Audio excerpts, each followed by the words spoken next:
ஞானானந்தமயம் தேவம் நிர்மலஸ்படிகாகிருதிம் ஆதாரம் சர்வ வித்யானாம் ஹயக்ரீவம் பாஸ்மகே. நேயர்கள் அனைவருக்கும் அஸ்ட்ரோ கே.எஸ். ஐயங்காரின் பணிவான நமஸ்காரங்கள்.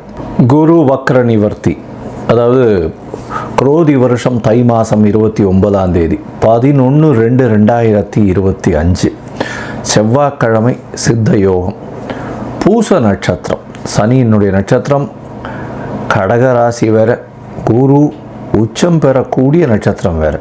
நல்ல ஒரு நட்சத்திரத்தில் அந்த அன்னைக்கு குரு வக்ர நிவர்த்தி அடைகிறது பெரிய விசேஷம்.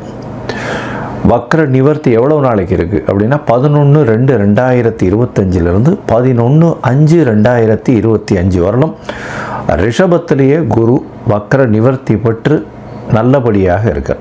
வக்ரம்ன்றதை பற்றி ஏற்கனவே சொல்லியிருக்கோம். அதாவது வலு இழந்து போகுதல், இல்லைன்னா பின்னுக்கு செல்லக்கூடிய மாதிரி தெரியுது ஒரு மாயை. ஏன்னா வேகமாக போகக்கூடிய கிரகங்கள் பக்கத்தில் இருக்கக்கூடிய அதே வேகத்தில் போகக்கூடியது பின்னுக்கு செல்லக்கூடியது மாதிரி ஒரு மாயை தோற்றம் இருக்கும். இதன் மூலியமாக குருவினுடைய பலன்கள் அந்த அளவு ஏற்றத்தை கொடுத்துருக்காது. இப்போ பார்த்தலையானால் குருவினுடைய பலன்கள் மிகப்பெரிய ஏற்றத்தோடு வீரியத்தோடு செயல்படக்கூடிய காலகட்டமாக அமையப்போகிறது.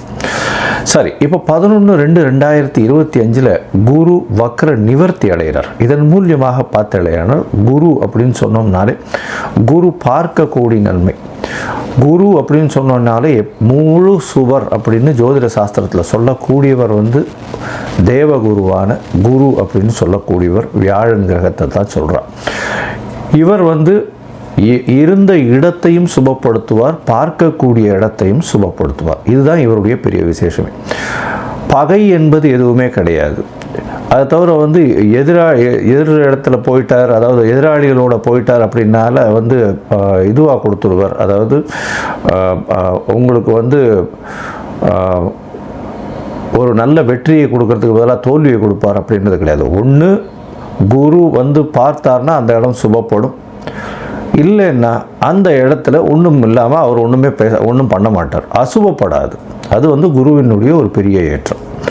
அதனால் வெற்றி கிடைக்கும் அப்படின்னா குரு இருந்தால் வெற்றி, குரு இல்லைன்னா தோல்வி கிடைக்குமானா தோல்வி கிடைக்காது. வெற்றிக்கு அவர் வழி வகுக்க மாட்டார், அவ்வளோதான். சரி, இப்போ குரு ரிஷப ராசியில் இருக்கார்.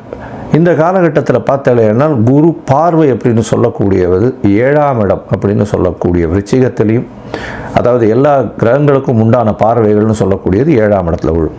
அதை தவிர விசேஷ பார்வை அப்படின்னு சொல்லக்கூடியது 5, 9 அப்படின்னு 2 இடத்த சொல்கிறோம். 5ஆம் இடம்னு சொல்லக்கூடியது கன்னியிலையும், 9ஆம் இடம்னு சொல்லக்கூடியது மகரத்திலையும் விழப்போகிறது. இதன் மூலியமாக உங்களுக்கு எல்லா விதமான வெற்றிகளும் எல்லா விதமான ஏற்றங்களும் கிடைக்கக்கூடிய காலகட்டம். குருவை ஏன் எவ்வளோ இதுவாக சொல்கிறோம் அப்படின்னா, காலபுருஷ தத்துவத்தின் 9வது ராசிக்கும் 12வது ராசிக்கும் அவர் அதிபதியாக வரார். 9வது ராசின்னு சொல்லக்கூடியது பாக்யஸ்தானம், அதாவது பிதாவை குறிக்கக்கூடியது, தந்தையை குறிக்கக்கூடிய ஸ்தானம், பிதாவை குறிக்கக்கூடிய ஸ்தானம், தந்தையின் மூலியமாக வரக்கூடிய சொத்துக்கள், அதை தவிர பாக்கியங்கள், மூதாதையர்களின் சொத்துக்கள், உங்களுக்கு நடக்கக்கூடிய விஷயங்கள் நீங்கள் நினைக்காமலே நீங்கள் எது நினைக்கிறீங்களோ அது நிற்கக்கூடிய காலகட்டமாக அமையும். அது குருவினுடைய இயல்பு. அதனால தான் குரு பார்க்கக்கூடிய நன்மை, குரு இருக்கும் வீட்டை விட பார்க்கும் இடம் அதீத பலப்படும்னு சொல்லக்கூடியது. 12ஆம் இடம்னு சொல்லக்கூடியது அயன சயன போகஸ்தானம், நல்ல விரயஸ்தானம்னு சொல்லக்கூடியது. இதில் குரு அவருடைய காலபுருஷ தத்துவத்தின் 12வது வீடாக இருக்கிறதுனால சுப செலவுகளுக்கு ரொம்ப முக்கியத்துவம். செலவுகளும் கரெக்டாக பார்த்து செலவு பண்ணணும், தேவையற்ற செலவுகள் செய்யக்கூடாது. அது தவிர வெளிநாடு இம்போர்ட் எக்ஸ்போர்ட் பிஸ்னஸ் எல்லாம் நல்லபடியாக ஏற்றம் கொடுக்கக்கூடிய விஷயங்களாக இருக்கும். மத சம்பந்தமான விஷயங்கள், மத குருமார்கள் இவர்கள் எல்லாருமே இந்த குருவினுடைய அருள் அதிகமாக இருந்தால் மட்டும்தான் அந்த பீடத்தை அலங்கரிக்க முடியும். அமைச்சர்கள், அதை தவிர கல்வியாளர்கள்னு சொல்லும்போது சொல்லிக் கொடுக்குற டீச்சர், ப்ரொஃபஸர்ஸ், அதை தவிர கோல்ட் ஸ்மித்து, அதை தவிர பார்த்தோம்னா பேங்கிங் இண்டஸ்ட்ரியில் இருக்கிறவங்க, பேங்கிங் இண்டஸ்ட்ரியிலையும் பார்த்தீங்கன்னா கேஷியர்ஸு, அந்த மாதிரியான விஷயங்களில் இருக்கிறவ ரொம்பவும் பெரிய விசேஷம். குருவினுடைய ரொம்ப தாக்கம் அதிகமாக இருந்தால் மட்டும்தான் அந்த இடத்துக்கு வர முடியும். சரி, குரு காரகத்துவம்னு சொல்லக்கூடியது பார்த்தோன்னா அவருடைய முக்கியமான காரகத்துவத்தை சொல்லும் பொழுது தனத்திற்கு அதிபதினு சொல்லக்கூடியவர் குரு, தனகாரகன்னு சொல்லக்கூடியவர். அது தவிர குழந்தைக்கு புத்திர காரகன்னு சொல்லக்கூடியவர். அதனால் பார்த்தேனால் குரு அந்த புத்திர காரக ஸ்தானத்தையோ காரகனையோ பார்த்தாரே ஆனால், அதாவது புத்திரஸ்தானத்தின் அதிபதியோ பார்த்தாரே ஆனால் அந்த ஜாதகத்திற்கு குழந்தை பிறக்கக்கூடிய வாய்ப்பு இருக்கும். எவ்வளவோ பேருக்கு குழந்தை இல்லாமல் அவள் ரொம்ப கஷ்டப்பட்டு இருக்கா. அவளுக்கு குரு பார்வை ஒரு பெரிய மாற்றத்தை ஏற்படுத்தும். இதன் மூலியமாக அவர்களுக்கு இவ்வளவு நாள் திருமணமாகி குழந்தை பிராப்தி இல்லாதவர்களுக்கும் இப்பொழுது குழந்தை பிராப்தி ஏற்படக்கூடிய பாக்கியங்கள் நிச்சயமாக கிடைக்கும். சரி, இப்போது குரு பார்த்தீர்களேயானால், குரு பார்வை அப்படின்னு சொல்லக்கூடியது 5, 7, 9 அதையும் சொல்லிட்டோம். குருவினுடைய பரிகாரங்கள் அப்படின்னு சொல்லக்கூடியது, குருவுக்கு எளிய பரிகாரங்கள் அப்படின்னு சொல்லக்கூடியது பொதுவாகவே குரு அப்படின்னு சொல்லும்பொழுது அவருக்கு ஒரு காயத்ரி மந்திரத்தை சொல்கிறோம். குருவினுடைய காயத்ரி மந்திரம் அப்படின்னு சொல்லக்கூடியது குரு பிரம்மா குரு விஷ்ணு குரு தேவோ மகேஸ்வரா குரு சாக்ஷாத் பரபிரம்மா தஸ்மை ஸ்ரீ குரவே நமஹ அப்படின்ற இந்த குரு காயத்ரி மந்திரமும், இது இல்லைன்னா ஓம் ரிஷபத்வஜாய வித்மஹே கிருணிஹஸ்தாய தீமஹி தன்னோ குரு பிரச்சோதயாத்து அப்படின்ற குரு காயத்ரி மந்திரத்தையும், அதை தவிர பார்த்தேனால்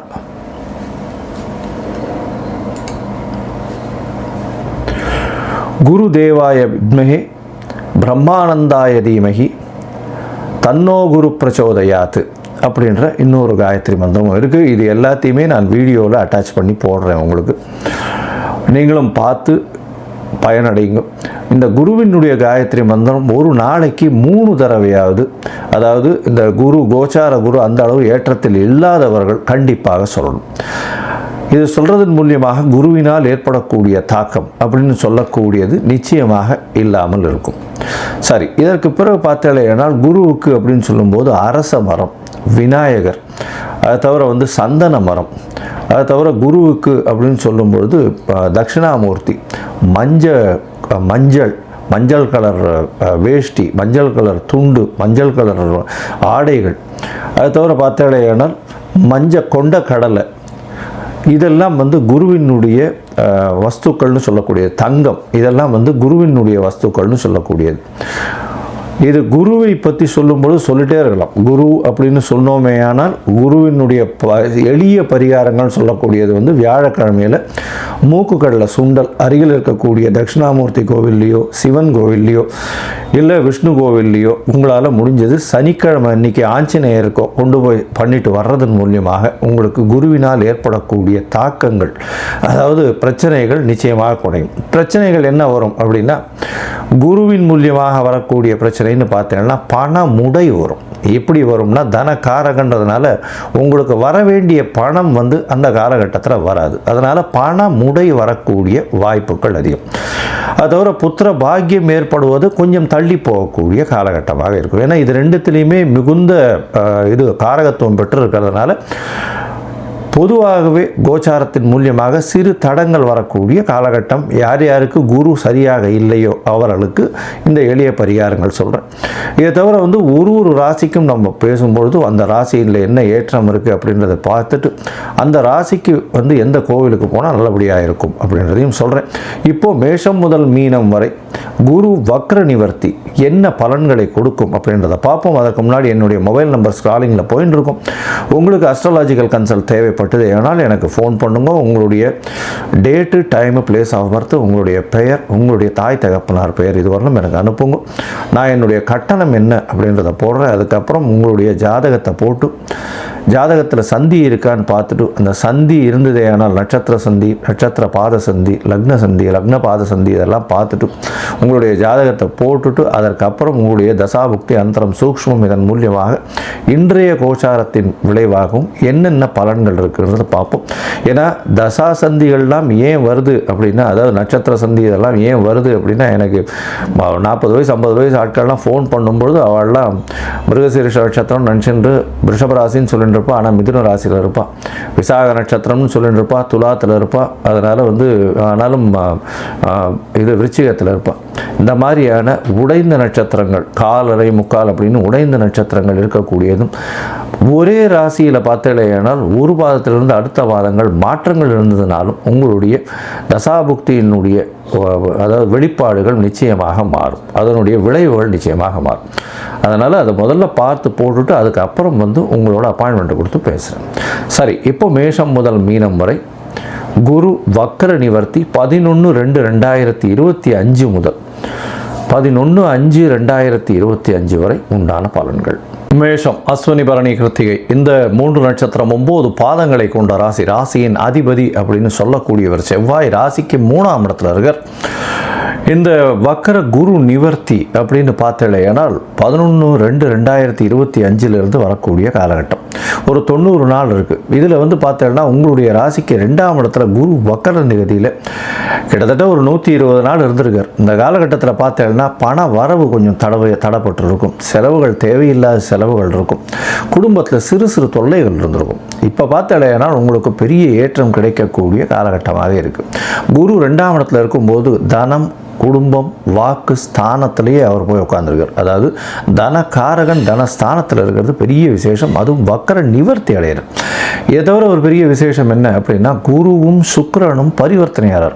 அதாவது 12ஆம் இடத்துல சுக்கிரன் இந்த 90 நாட்களும் இருக்கக்கூடிய காலகட்டமாக வருது. அதாவது வக்கரகதி அடைகிறார் சுக்கிரன். அதுக்கப்புறம் ஃபுல்லாகவே இந்த 90 நாட்களும் குரு அடுத்து பயிற்சியாகிற வரலும் இங்கே இருக்கார். இதன் மூலியமாக என்ன அப்படின்னா 2/12 பரிவர்த்தனை வர்றது பெரிய விசேஷம்.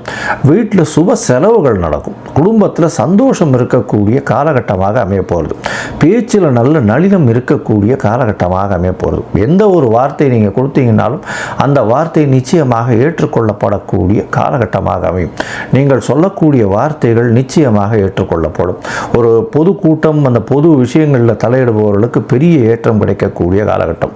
உங்களுடைய மதிப்பு, மரியாதை எல்லாமே ஏறக்கூடிய வாய்ப்புகள் மிகவும் அதிகமாக இருக்கும். உங்களுடைய ராசிக்கு பார்த்தாலேயானால் 2ஆம் இடத்தில் இருக்கக்கூடிய குரு பகவான் அவரே 9ஆம் அதிபதி. அதாவது காலபுருஷ தத்துவத்தின் 9ஆம் இடத்திற்கு அதிபதியானவர் உங்களுடைய ராசிக்கு 9ஆம் அதிபதி. அவர் பாக்கியஸ்தானாதிபதி. மிகப்பெரிய பாக்கியத்தை பண வரவில் அவர் கொடுக்க போகிறார். அதை தவிர பார்த்தாலேயானால் 12ஆம் இடத்துக்கும் அதிபதி பரிவர்த்தனை யோகம் பெறதன் மூலியமாக நல்ல ஒரு ஏற்றம் கிடைக்கக்கூடிய காலகட்டம். வெளிநாட்டிலிருந்து திடீர் பணவரவுகள் அதிகமாக இருக்கக்கூடிய காலகட்டம். அதை தவிர பார்த்தாலேயானால் சுப செலவுகள் வரும். வெளிநாடு போய் படிக்கக்கூடிய வாய்ப்பு, இம்போர்ட் எக்ஸ்போர்ட் பண்ணக்கூடிய காலகட்டமாக அமைய போகிறது. உங்களுடைய ராசிக்கு 2ஆம் இடத்தில் குரு அமர்ந்து அவர் உங்களுடைய ராசிக்கு 6, 8, 12 இந்த 3 இடத்தை பார்க்கறது ரொம்பவும் விசேஷம். 6ஆம் இடம் அப்படின்னு சொல்லக்கூடியது ருண ரோக சத்ரு ஸ்தானத்தை பார்க்குறார். 6ஆம் இடத்துல பார்த்தாலேயானால் கேது இப்போ உட்காந்துருக்க. கேது 6ஆம் இடத்துல இருக்கிறதுனால உடல்நிலையில் சற்று பின்னடைவு இருக்கக்கூடிய காலகட்டமாக இருந்தால் நிச்சயமாக, அதாவது உங்களுக்கு பார்த்தாலேயானால் இப்போ குருவின் பார்வை நல்ல ஒரு ஏற்றத்தை கொடுக்கக்கூடிய காலகட்டமாக அமைய போகிறது. உடல் நலத்தில் நல்ல ஏற்றம், முன்னேற்றம் இருக்கக்கூடிய காலகட்டமாக அமைய போகிறது. அதோட பார்த்தாலேயானால் உங்களுக்கு புதிய வேலை கிடைக்கக்கூடிய பாக்கியம், வேலையில் ப்ரமோஷன் கிடைக்கக்கூடிய வாய்ப்புகள் நிச்சயமாக உண்டு. அது எப்போ அப்படின்னா ஏப்ரல் மாதத்துக்கு மேலே ராகு கேதுவின் பயிற்சி ஆனதுக்கப்புறம் பார்த்தாலும் குருவினுடைய பார்வை 6ஆம் இடத்துல விழுறதுனால கண்டிப்பாக உங்களுக்கு வேலையில் ஒரு பெரிய ஏற்றம் கிடைக்கக்கூடிய காலகட்டமாக அமைய போகிறது.